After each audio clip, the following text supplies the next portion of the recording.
Une scène de crime reconstituée à l'angle du boulevard de la Liberté et du boulevard Vauban. C'était ce matin à Lille. L'action était organisée par les agents de la police technique et scientifique. Ils répondent à un mouvement de grève nationale. Ils demandent la réforme de leur statut et réclament les mêmes avantages que les policiers en termes de salaire ou encore de retraite. Et puis au cœur de leurs revendications, la sécurité. Les agents de la police technique et scientifique se déplacent parfois seuls sur les scènes de crime ou de délinquance et ne disposent pas d'armes à feu.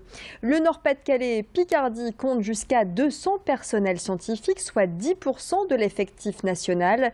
Céline Huret a rencontré l'un de ces agents. Concrètement, on est seul sur les scènes de crime. Donc quand on part, on va se retrouver dans des quartiers des fois compliqués à gérer une scène de crime seul.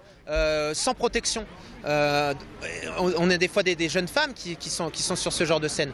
Il y a des exemples concrets, par exemple sur Calais, on part seul aujourd'hui, vous voyez, avec le problème de migrants, on part seul sur les scènes de crime et on revient seul jusqu'à Lille des fois. On a aussi des collègues qui se sont fait caillasser dans des quartiers, des véhicules qui ont été caillassés. Donc on n'a pas envie on n'a pas envie d'attendre d'avoir un collègue qui tombe sur le carreau ou qui a un gros problème pour réagir.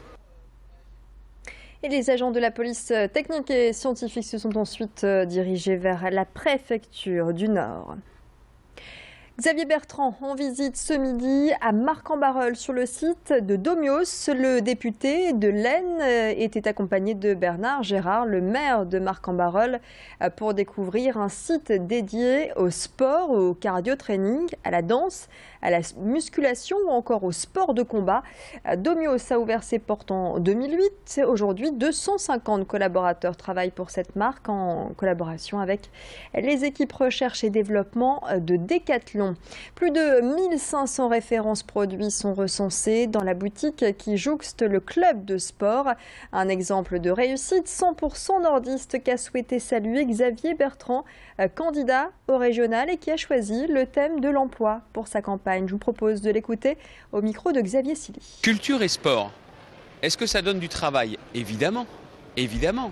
Il n'y a pas seulement que les bénévoles, et Dieu sait si on a besoin des bénévoles, il y a aussi des salariés dans ces clubs sportifs. Le club sportif, il va proposer une animation pour ses adhérents. Mais quand il va organiser une grande manifestation régionale, nationale, internationale, ça va faire venir du monde, qui ne vont pas tous prendre un verre à la buvette du club, qui vont aussi aller alentour. Donc tout ça me crée de l'activité, donne du travail. Donc il n'est pas question de faire des économies sur le dos de la culture et du sport.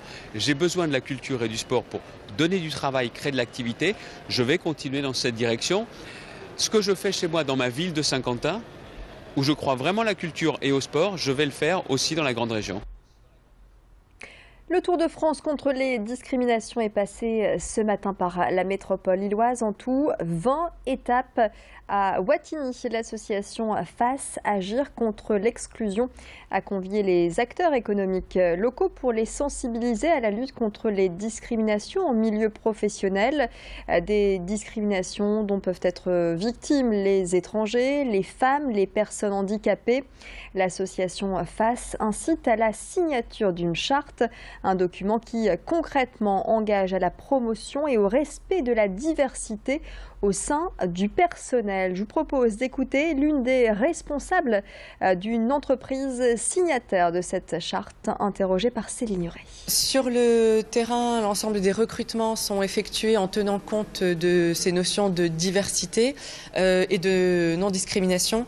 La non-discrimination, en fait, s'applique à toutes les étapes de la vie du salarié. Donc, on va être très, très vigilant au moment des recrutements à ne regarder uniquement que les compétences et l'expérience du futur salarié qui sera recruté, de ne pas tenir compte de ses origines, de son lieu d'habitation, par exemple, de son âge, du fait ou non qu'il ait un handicap, et de vraiment se concentrer sur ce dont on a besoin dans une entreprise, c'est-à-dire les compétences et ce que la personne va être en capacité de faire sur le terrain. Une mousse épaisse et une belle couleur, c'est la recette du succès pour déguster une bonne bière. Les bières de Noël font progressivement leur apparition à quelques semaines des fêtes. Elles ont été présentées hier soir au 30e Salon des bières de Noël à Marcq-en-Barœul. L'événement était organisé par le Club des Brasseurs du Nord, un syndicat qui rassemble une trentaine de brasseries. Ce rendez-vous était réservé aux professionnels, l'objectif étant de faire découvrir les différentes bières bière et de faciliter les échanges. Louis Caillé a rencontré l'un de ses brasseurs de père en fils. Moi, ça fait 60 ans que je suis dans la brasserie parce que je suis tombé dedans à la naissance. Honnêtement, j'ai toujours connu de la bière de Noël, donc ça date pas d'hier ni d'avant-hier. Ça fait très longtemps que ça existe parce que c'est dans la région que la bière de Noël a vu le jour. Et c'est devenu un produit incontournable en région et maintenant aussi à travers toute la France. Et les consommateurs et nos clients attendent tous les ans la sortie de la bière de Noël. Ça va animer le rayon de la grande distribution, du supermarché, de l'hypermarché. Ça va animer le café parce que le cafetier va avoir la cuvée bière de Noël. Et c'est attendu par les consommateurs. Voilà, la bière à consommer bien sûr, vous le savez, avec modération.